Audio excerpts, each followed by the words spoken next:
With a single punch, the woman was knocked out cold. She collapsed to the ground, but they still didn't stop. One of the gang members kicked the pregnant woman hard in the stomach. Her friends tried to stop them, angrily walking away from the scene, but they had no idea that the woman was the wife of an African-American police officer. When Antonio heard what happened, he rushed to the hospital.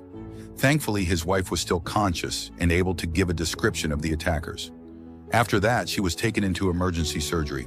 Antonio had to wait outside.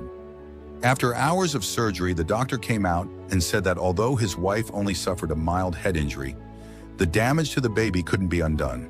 It was clear they had lost their child. Hearing that, Antonio was crushed. Later, the captain came and told him the gang members had been arrested. Antonio tried to stay calm on the outside, but inside he was boiling with rage. That night, while his wife slept peacefully, he quietly left the hospital. Not long after, Antonio returned alone to the police station. The attackers were locked up in the holding cell.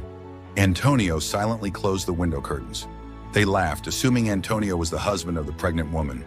They believed the law would protect them and that the cops couldn't do anything. But they completely underestimated Antonio's rage. Antonio grabbed the tools confiscated from their vehicle and picked the weapon that felt right in his hand. One of them, the bald guy, kept acting cocky.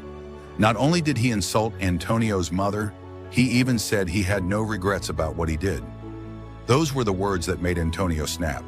Then he left. The other two gang members started to panic. Antonio opened the door and made them a promise. If they could take him on, he'd let all three of them go.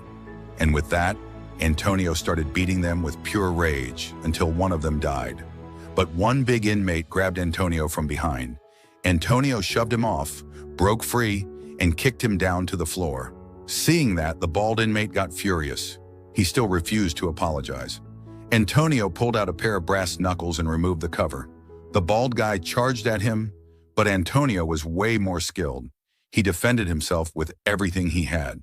In the end, Antonio brought him down, pinned him, and slammed his chest hard. His breathing almost stopped.